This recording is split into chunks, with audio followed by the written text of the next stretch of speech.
Hey, what's going on guys, Fred's Tech Up here, and this is the Samsung Galaxy A20s, an immediate successor to the Samsung Galaxy A20.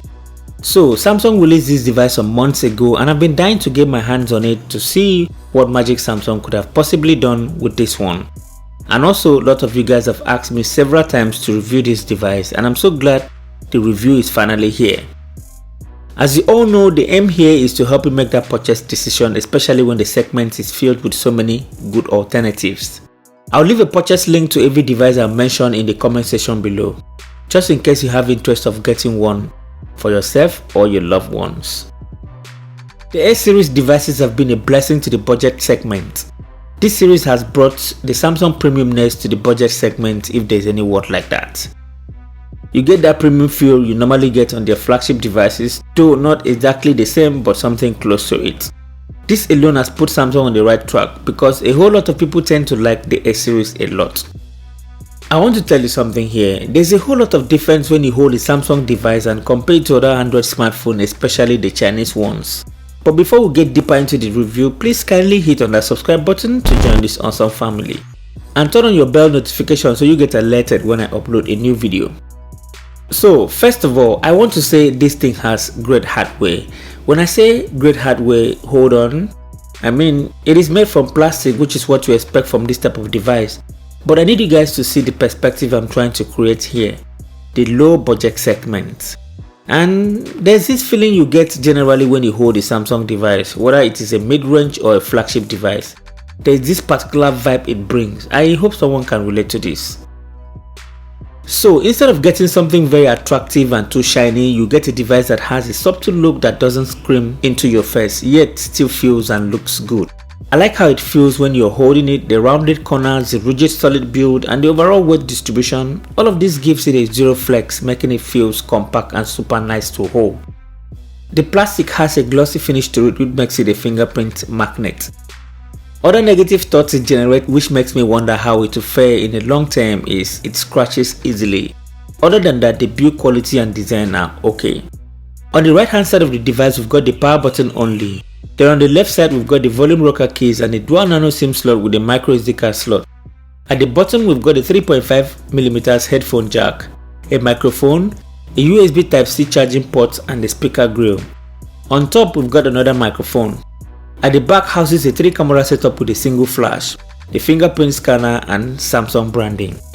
The 6.5-inch Infinity V display houses an 8-megapixel selfie camera. Speaking of the display, this is one area I feel a little disappointed. A shift from Super AMOLED display on the A20 to an IPS display on the A20s, and it is a TFT panel for that. The display here is a downgrade from the A20. It is okay, but obviously not as good as what we had on the A20. The display is a 6.5-inch Infinity V display with a resolution of 720 by 1560 and a total pixels per inch density of 264. It has a screen to body ratio of 81.9%, hence the noticeable chin at the bottom. I don't find it to be that intrusive, but you will see a slight difference if you're coming from the A20. Watching YouTube videos on this device is still okay. It is sharp with vivid colors, but there's a slight shift in colors when viewing it from different angles. So what this means is that viewing angles are not particularly great. On the performance aspect, I will say the Snapdragon 450 processor and Adreno 506 GPU is capable for your day-to-day tasks and playing some games on medium settings. The specs on paper aren't that impressive, but due to good software optimization from Samsung One UI, I will say I am impressed here. The CPU in here has a slight edge in performance when compared to the Exynos 7884 processor on the Samsung Galaxy A20. Both CPU is based on a 14nm processing platform. So the Samsung Galaxy A20s comes with a 3GB of RAM and a 32GB of internal storage, which I feel it is too small considering the price you're paying for these. 32GB of internal storage is one of the biggest downsides here as well. Android apps grows in size every day, and for the price of 53,700 naira, you can get a reasonably priced smartphone with good specs elsewhere. The only thing you won't get will be the Samsung user experience, because One UI is well optimized and the brand identity is what you won't be getting as well. The user interface feels fast and responsive enough for your daily tasks. Gaming on this device was great with low graphics settings, but the device quickly gets warm and sometimes it can get uncomfortable. That being said, it is not something you cannot live with. Browsing the web and social media sites perform well on this device without any hindrance in performance. The 4000 mAh battery coupled with an impressive software optimization makes this device feels like you don't even need the included charger at all. On a medium usage, you can go up to 2 days before needing to recharge again. But if you're a heavy user, be rest assured that it can last for a day during your working hours. The Galaxy A20 comes bundled with a 15-watt fast charger and it didn't break a sweat within charging times. It took about 1 hour 45 minutes to charge from 0 to 100%, which I feel should be okay for most people. The Samsung Galaxy A20s has a down-firing speaker, so as a result, you can unintentionally block the sound during gameplay. Speaking of the speakers, the sound that comes out of it is okay. Just listen to it yourself and tell me what you think about it in the comment section below.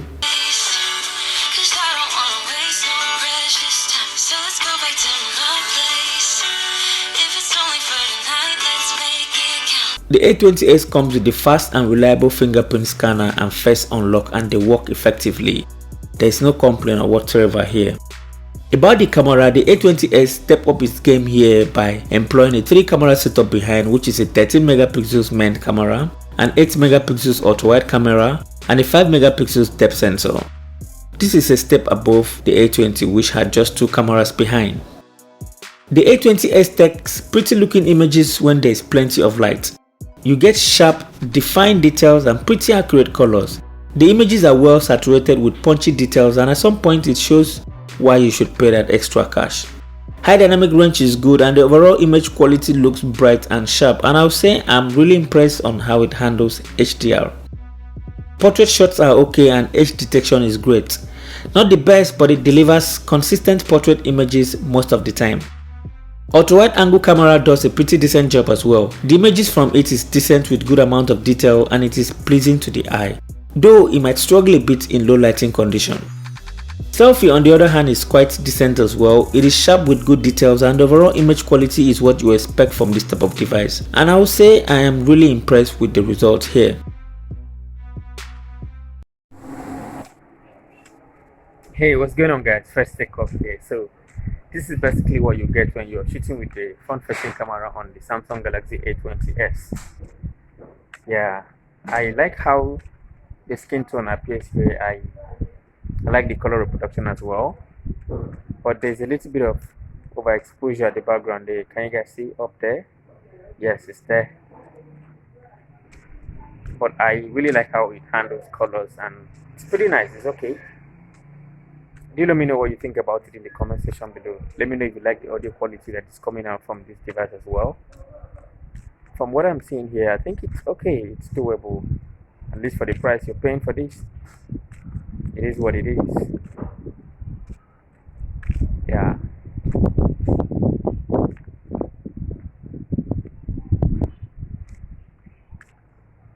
Okay guys.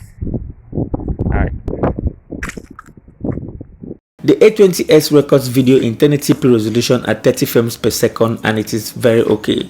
However, it lacks any form of video stabilization, so if you don't have magic hands or gimbals like me, your footage will always remain shaky at all times.